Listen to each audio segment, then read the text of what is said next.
चुनाव से पहले बीजेपी की स्थिति काफी मजबूत नजर आ रही, तो ऐसा क्या कारण रहा जिससे बीजेपी बहुमत हासिल नहीं कर पाई? वो था अकोला के प्रभाग नंबर 17।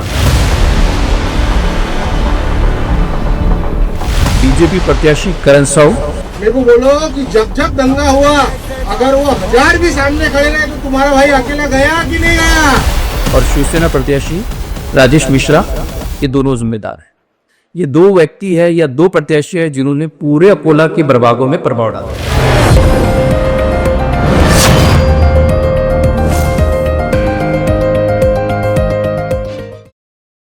हेलो एंड वेलकम, मैं हूं काबिश खान और आप देख रहे हैं विसंवाद न्यूज। अकोला महानगर पालिका चुनाव से पहले यह अंदाजा लगाया जा रहा था कि भारतीय जनता पार्टी अब तक बेहतर प्रदर्शन कर बहुमत हासिल करेगी, लेकिन चुनाव नतीजे में सबको चौंका दिया। आखिर क्या वजह रही कि बीजेपी बहुमत हासिल नहीं कर पाई? इसी सवालों के जवाब ढूंढने के लिए आज हम बात करेंगे विसंवाद न्यूज के managing editor Rizwan Khan sir से। रिजवान सर, आपका स्वागत। जी, बहुत बहुत शुक्रिया। तो सर, हमारा पहला सवाल आपसे ये है कि आप पूरे चुनाव में फील्ड रिपोर्टिंग करते हैं, अलग अलग कैंडिडेट के इंटरव्यूज दिए, लोगों से बातचीत की, उनकी बातों को समझा, उनके मुद्दे सुने, तो आप इस चुनाव को कैसे देखते हैं?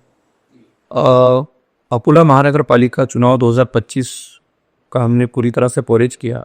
आप देख सकते हैं कि अकोला में विसंवाद न्यूज़ एक सबसे बड़ा डिजिटल मीडिया बन के उभरा है और हमारे इंटरव्यूज़, ग्राउंड पे लोगों की समस्या जानने की कोशिश और ओवरऑल राजनीतिक समीकरण को टटोल कर हमने हमारे व्यूवर्स और हमारे जो सब्सक्राइबर्स हैं उन तक पूरे चुनाव को अच्छी तरह से कवरेज देने की कोशिश की।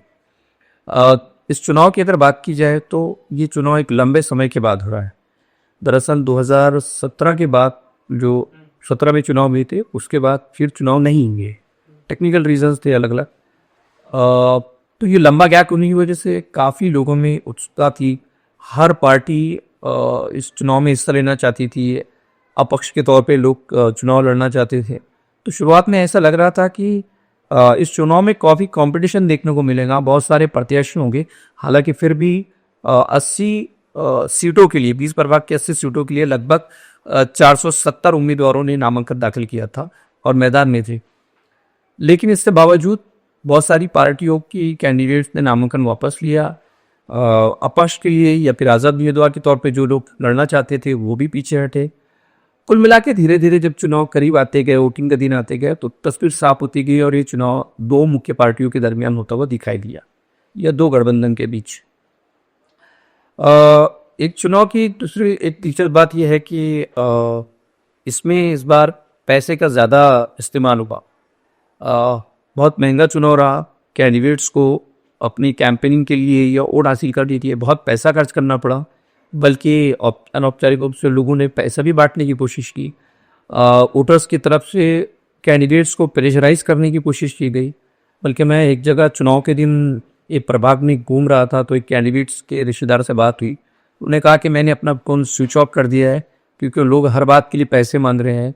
दूसरे एक प्रभाग की कैंडिडेट का कहना था कि एक इंडिविजुअल व्यक्ति है जो मुझसे 3 लाख रुपये की डिमांड कर रहा है एंड उसको मैं, और उसके पीछे कोई वोट्स नहीं है, लेकिन इसलिए कि अगर उसको पैसा नहीं दिए तो वो शायद उसके खिलाफ प्रचार करेगा या हवा बनाएगा।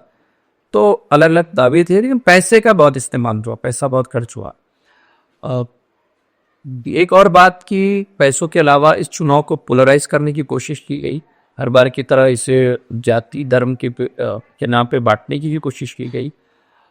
चुनाव आयोग और पुलिस महकमे की इंतजाम की बात की जाए तो पुलिस प्रशासन की ओर से लॉ एंड ऑर्डर सिचुएशन को बहुत अच्छी तरह हैंडल किया गया। जगह जगह पुलिस तैनात थी, बारीक से बारीक तरीके से मजबूती के साथ कोई घटना ना हो, इस पर निगाह रखी गई। और अगर चुनाव आयोग की बात की जाए तो मिला जुला रहा। जैसे अक्सर पोलिंग बूथ के ऊपर काफ़ी दिक्कतें देखने को मिली। एक ही घर के 4-4 लोगों को अलग अलग पोलिंग बूथ पे वोटिंग करने का मौका मिला, जिससे लोग परेशान रहे। दिलचस्प बात यह है कि इस एक अच्छा काम जो अपना चुनाव आयोग ने वो किया था कि काउंटिंग सेंटर्स एक की बजाय 6 जगह पर बनाई थी, अलग अलग इलाकों में, अलग अलग जगह पर। उससे बेनिफिट ये हो कि जल्दी से जल्द काउंटिंग का प्रोसेस हुआ, लॉ एंड ऑर्डर मेंटेन करने में पुलिस को मदद मिली एंड क्राउड एक जगह नहीं हुआ, ये बहुत अच्छी पहल थी। तो कुल मिलाकर ये चुनाव काफ़ी दिलचस्प रहा, बहुत इंटरेस्टिंग रहा। तो मैंने इस तरह से अपने चुनाव को देखा। सर आपसे अगला सवाल ये है, जैसे मैंने इंट्रो में कहा कि चुनाव से पहले बीजेपी की स्थिति काफ़ी मजबूत नजर आ रही, तो ऐसा क्या कारण रहा जिससे बीजेपी बहुमत हासिल नहीं कर पाए? जी बिल्कुल, आपने सही कहा कि चुनाव से पहले बीजेपी की जो पोजीशन बहुत स्ट्रांग लग रही थी। हर कोई ये मान रहा था कि बीजेपी अपने घटक दलों के साथ, न सिर्फ अपने घटक दलों के साथ बल्कि खुद के दम पर भी सत्ता बना सकती। लेकिन बीजेपी का यही कॉन्फिडेंस कहीं ना कहीं ओवर कॉन्फिडेंस पर तब्दील हो गया, ठीक। और इसके बहुत सारे रीजंस हो सकते हैं। मुख्य रूप से बीजेपी को लेकर फैंटी इनकम्बेंसी का भी सामना करना पड़ा। मतलब खुद अगर आप सोशल मीडिया अकाउंट्स के कमेंट्स देखें तो जो वोटर्स है वो कह रहे हैं कि बीजेपी दरअसल लोगों के मुद्दों पर बीजेपी ने अपने पिछले कार्यकाल में पूरी तरह से ध्यान नहीं दिया, पावर सेंट्रलाइज हो गया और आम लोगों को सत्ता में भागीदारी मिलना मुश्किल नजर आ रही थी। तो अलग अलग उसके रीजंस थे। इसके अलावा बीजेपी के विरोध में जो अपोजिशन है, चाहे कांग्रेस हो या वंचित हो या वाटा हो, इन लोगों की जो स्ट्रैटेजी थी वो भी अच्छी रही, ये भी हो सकता है। अब बावजूद इसके ऐसा लग रहा था कि बीजेपी जो अपनी प्लानिंग के तहत आगे बढ़ेगी और उसको वोट डिवीजन या एमआईएम के आने का फायदा होगा। लेकिन इसमें सबसे ज़्यादा मैं ये मानता हूँ इस चुनाव में इन सारे पहलुओं के बाद वो था अकोला के प्रभाग नंबर 17। मैं समझता हूँ कि प्रभाग नंबर 17 के राजनीतिक घटनाक्रम ने ही पूरे अकोला की तस्वीर बदली है और उसके लिए भी बीजेपी प्रत्याशी करण साहू और शिवसेना प्रत्याशी राजेश मिश्रा ये दोनों जिम्मेदार हैं। ये दो व्यक्ति है या दो प्रत्याशी है जिन्होंने पूरे अकोला के प्रभागों में प्रभाव डाला है। वो पूछेंगे आप कैसे, तो हम बात करते हैं सबसे पहले राजेश मिश्रा। चूंकि राजेश मिश्रा पहले उबाटा से की नुमाइंदे हैं, सदस्य है। आपको याद होगा कि पिछले विधानसभा चुनाव में राजेश मिश्रा ने बतौर उम्मीदवार बीजेपी के विजय अग्रवाल के सामने नॉमिनेशन दाखिल किया था और कहीं ना कहीं विजय अग्रवाल को राजीव मिश्रा की वजह से हार का सामना करना पड़ा था। तो इसका गुस्सा, इसकी खनक उनके बीजेपी और विजय अग्रवाल के मन में थी। तो ऐसा माना जा रहा है कि राजेश मिश्रा को किसी भी हाल में यहाँ से हराने का बीजेपी ने मंसूबा बनाया था और खुद इस बात का मैंने जब राजेश मिश्रा से इंटरव्यू किया तो उन्होंने भी इस बात का एतराफ़ किया कि पूरी बीजेपी उनको हराने की कोशिश कर रही थी। तो जब राजेश मिश्रा को हराने की कोशिश थी तो उन्हें पता था कि अगर वो वाटा से चुनाव लड़ते हैं तो उन्हें हरा दिया जाएगा। तो उन्होंने सोचा कि क्यों ना ऐसा काम करे कि बीजेपी को उन्हें हराने का मौका न दिया जाए। तो उन्होंने शिवसेना शिंदे ग्रुप ज्वाइन कर लिया और डिमांड ये रखी कि इस प्रभाग से मैं अपनी चारों सीट लड़ाऊंगा। यानी कि बीजेपी का जो अल्टरनेट था राजेश मिश्रा का करण साहू के नाम पर, करण साहू को वो जगह नहीं छोड़ना चाह रहे थे। आप देखेंगे कि राजेश मिश्रा ने जब चुनाव में हिस्सा लिया, शिंदे गुट में शामिल हुए, तो उनकी शर्त यही थी कि वो यहाँ से चारों सीट लड़ाएंगे, जिसको लेकर बीजेपी और शिवसेना में कहीं पर भी गठबंधन होने की संभावना नजर नहीं है। आखिर जब तक राजेश मिश्रा 4 सीटों के लिए अड़े रहे, जबकि बीजेपी का ये था कि आप 2 लड़िए, 2 बीजेपी लड़ेगी और उनके सामने ही साथ में आसपास दूसरे कैटेगरी में जो है करण साहू को लड़ाया जाएगा। दोनों पार्टियों की इसको लेकर मतभेद रहे और गठबंधन नहीं हुआ। और गठबंधन नहीं हुआ ये सबसे बड़ा फैक्टर है कि आप दूसरे वार्ड्स में देख लीजिए, प्रभागों में एक तरफ शिंदे वोट खा रहे हैं तो दूसरी तरफ बीजेपी वोट खा रही। और अगर ये गठबंधन साथ होता तो तस्वीर अलग होती। तो राजेश मिश्रा एक अहम वजह रहे बीजेपी को पूर्ण बहुमत पूरा हासिल ना करने। दूसरा मैंने कहा कि आपको करण साहू इसका फैक्टर है। वो कैसे है, जो पूरे चुनाव में आप देखिए कि बीजेपी की ओर से बीजेपी को ऐसा लग रहा था कि उन्हें इसका बेनिफिट इस तरह से मिलेगा कि चूंकि इस चुनाव में एमआईएम भी हिस्सा ले रही, तो बीजेपी को ये अंदाजा था कि एमआईएम की वजह से मुस्लिम वोट या सेकुलर वोट डिवाइड होंगे और बीजेपी को उसका फायदा होगा। आप देखिए कि अवेसी में 2-2 सभाएं हुई और पूरा माहौल एमआईएम की फेवर में भी बनाने की कोशिश की गई। ऐसा लग भी रहा था कि मुस्लिम या सेकुलर वोट डिवाइड होकर बीजेपी को इसका फायदा मिलेगा। लेकिन इस बीच एक चीज होती है, वो होता है करण साहू का एक वीडियो पूरे शहर में वायरल हो जाता है। हाँ, बीच में करण साहब को भी जी, वो वीडियो आप समझ सकते हैं कि वो वीडियो में कुछ ऐसी चीजें थी जो कहीं ना कहीं लोगों को गलत लग रही थी। लोग उसको लेकर डर भी रहे थे कि वाकई में अगर ये चीज जो करण साहू बोल रहे हैं, वो सत्ता में आते हैं, वो ये चुनकर आते हैं, तो शहर में हालात अलग होंगे। इस वीडियो को वायरल कराया गया या उसका हवाला देकर लोगों को कन्विंस किया गया, जो भी था, लेकिन करण साहू के इस वीडियो की वजह से जो एमआईएम की तरफ जो लोगों का झुकाव था वो वापस कांग्रेस की ओर आया और सारा वोट यूनाइटेड हुआ और इसका फायदा कांग्रेस को मिला। आप देखिए कि कांग्रेस के विरुद्ध में जितनी पार्टियां खड़ी थी, चाहे एमआईएम हो, वेलफेयर पार्टी हो, अपक्ष हो, दूसरे वंचित बहुजन हो, इन वार्डों में कहीं हवा नहीं चाहिए। वो सीधा सीधा पैनल पे लोगों ने वोट डाले। वजह यही थी कि अगर हम लोगों ने वोट डिवाइड किया तो करण साहू जैसे लोग सत्ता में आएंगे, बीजेपी सत्ता में आएगी और उनके ये मुश्किलात पैदा हो। तो करण साहू और राजेश मिश्रा ये दो लोग हैं जिन्होंने सबसे ज्यादा इस पूरे चुनाव में, इस प्रभागों में, इस चुनाव में असरअंदाज हुए हैं, उनमें असर डाले।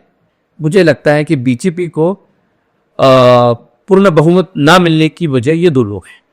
मतलब इन्होंने खुद ही अपने आप पर कोई पैर पर बिल्कुल आप कह सकते हैं कि बीजेपी अपनी स्ट्रैटेजी में थोड़ी सी शायद चूक हुई। शायद उनको इस बात का अंदाजा नहीं था। बीजेपी की हमेशा शैली रही है कि पोलराइजेशन हो, अपने कुछ फायर ब्रांड लीडर्स को उतारे, लेकिन मुझे नहीं लगता कम से कम अकोला में फायर ब्रांड लीडर्स का उपयोग करके आप चुनाव नहीं जीत सकते। जब चुनाव चल रहे हो तो डिफरेंट समीकरण को देखकर वो चीज़ों को आगे बढ़ाए। जी सर, अगला सवाल आपसे ये है कि कांग्रेस की ओर से सत्ता स्थापित करने का दावा किया जाना है, तो ऐसे में बीजेपी की राह कितनी मुश्किल होगी या कितनी आसान हो सकती है? जी, अच्छा क्वेश्चन का। अभी पूरे शहर में वही डिस्कशन है कि सत्ता किसकी होगी। सभी पार्टियों को कुछ इस तरह से सीटें प्राप्त हुई है कि बहुमत किसी के पास नहीं है। इस बीच कांग्रेस के जो आमदार है साजिद खान पठान, उन्होंने दावा किया है कि वो महानगर पालिका में सत्ता स्थापित कर सकते हैं। हालांकि इतना इजी नहीं है। बीजेपी का अपना थोड़ा इतिहास रहा है, खासकर हालिया दिनों में बीजेपी हरान में सत्ता बनाने की कोशिश करती है। मौजूदा स्थिति की बात की जाए तो बीजेपी के पास कुल 38 सीट्स है। चूँकि यहाँ पर 80 सीट्स तो चुनाव हुए हैं, तो 80 में से 41 का बहुमत लगता है 41 का, तो 38 तो बीजेपी के पास ऑलरेडी है। 2 सीट्स की अगर बात की जाए तो एक सीट्स खुद बीजेपी से निकले हुए अपक्ष के उम्मीदवार हैं, तो इस तरह से उनके 39 होते, तो वो किसी न किसी तरह उनको कन्विंस कर लेंगे।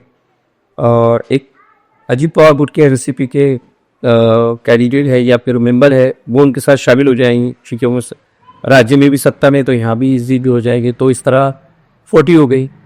अब एक सीट शिवसेना शिंदे गुट से हमको मिल जाएंगे, वो भी हासिल करेंगे, तो 41 का जो आंकड़ा उनके पास गठबंधन में हो जाता है। तो इस तरह से तो वो सत्ता बना लीजिए। मतलब मुझे लगता है कि इतना डिफिकल्ट नहीं होगा बीजेपी के लिए। हाँ, ये बात है कि जिन लोगों को साथ में ले रहे हैं तो इसमें बार्गेनिंग बहुत ज़्यादा हो। जो अपक्ष उम्मीदवार हम बात कर रहे हैं वो उनको बीजेपी ने टिकट नहीं दिया था, तो अब बार्गेनिंग पावर ज़्यादा दिखाएं। हो सकता है उन्हें महापौर का पद ही ले, या ना कम से कम स्टैंडिंग कमेटी का अध्यक्ष उनको बनाया गया, सभापति उनको बनाया गया। ये दोनों पद से कम तो वो मानेंगे नहीं, और बीजेपी शायद इस पर कंप्रोमाइज कर ले। अब बचते अजीत पवार और शिंदे गुट के, तो ये दोनों को भी अच्छे पोजीशन मिलने की संभावना है, क्योंकि एनसीपी जो गुट के नुमाइंदे हैं वो भी मजबूत दावेदार है, और समीकरण ऐसे हैं कि अगर उन्हें नाराज किया गया तो वो खुद अकेले हैं, तो पोजीशन भी उनकी भी स्ट्रांग है, और मुझे नहीं लगता कि उन्हें नाराज किया जाएगा। उनके लिए कोई ना कोई बेहतर ऑप्शन इस गठबंधन में हो सकता है। जी सर, आखिरी सवाल आपसे ये है कि गठबंधन की सरकार को आप विकास कार्यों के लिए कितना महत्वपूर्ण मानते हैं? जी, बहुत अच्छा क्वेश्चन किया आपने। देखिए, अभी तक के हम लोग देखते हैं कि महानगर पालिका में जब बीजेपी अपने दम पर सरकार बनाती रही है तो विकास भी अपने ढंग से किए। शहर के नागरिकों का आरोप है कि अकोला शहर को 2 हिस्सों में बांट दिए गए। टावर की उस ओर एक अलग शहर बचता है, अब टावर की उस ओर अलग ही बचता है। तो ये इसलिए कि लोगों का आरोप और खासकर अपोजिशन का आरोप है कि जब विकास कार्य की बात आती है तो बीजेपी में पारदर्शिता नहीं दिखाती। आप देखिए ना, मुख्य रास्ते यहाँ के बड़े मिलेंगे जबकि उस साइड में छोटी छोटी गलियां भी पक्की मिलेगी, ये दिखता है सबको। तो अब मामला ये है कि बीजेपी के पास पूर्ण बहुमत नहीं है। अरे बीजेपी इसलिए कर पाती थी कि उन पर पूर्ण बहुमत होता, मनमानी एक तौर से चल। कई बार हम देख चुके हैं, टैक्स बढ़ोतरी का मामला हो या दूसरे मामलों, अपोजिशन के नुमाइंदे मेयर के ऑफिस में ठिया आंदोलन दे दे के थक जाते थे, हाउस में कई बार झगड़े होते थे, लेकिन बीजेपी ठस से बस नहीं होती। अब परिस्थिति डिफरेंट है, अब पूर्ण बहुमत नहीं है। दिलचस्प बात यह है कि उसमें अपक्ष उम्मीदवार भी है और एनसीपी के खासतौर उम्मीदवार जो कैंडिडेट है वो भी एक महत्वपूर्ण कड़ी है। तो अब विकास, और जहां से ये एनसीपी के नुमाइंदे जीत दर्ज करके आए हैं वो भी एक पिछड़ा हुआ तबका बहुत ज्यादा रहता है, विकास कार्य की ज्यादा जरूरत है। तो अब उस नुमाइंदे की बात बीजेपी को माननी पड़ेगी और ऐसी उम्मीद है कि इस पूर्ण बहुमत की सरकार ना होने की वजह से शहर के साथ इंसाफ होगा, हर जगह डेवलपमेंट होगा और बीजेपी को भी कहीं ना कहीं इस बार पूरे शहर का ऑलराउंड डेवलपमेंट के बारे में ज़रूर सोचना पड़ेगा। और दिलचस्प ये पूरा कार्यकाल रहने वाला है क्योंकि अपोजिशन भी मजबूत है, अपोजिशन में भी बहुत सारे लोग हैं। देखते हैं अगर सरकार बनती है, जिसके चांस ज़्यादा लग रहे हैं, तो पूरे 5 सालों में बीजेपी क्या स्ट्रेटेजी अपनाती है, अपोजिशन अपना क्या रवैया रखता है। कहीं ऐसा ना हो कि अपोजिशन के लोग भी एक तौर से अपनी जिम्मेदारी से गपटा बरतने लगे और आया हुआ ये मौका क्या से चले जाए।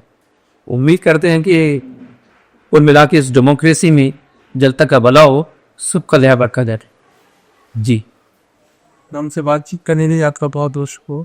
ठीक, तो ये थे दी संवाद न्यूज के मैनेजिंग एडिटर तेस्वार खान सर, जिन्होंने हमसे तफसील से बातचीत की।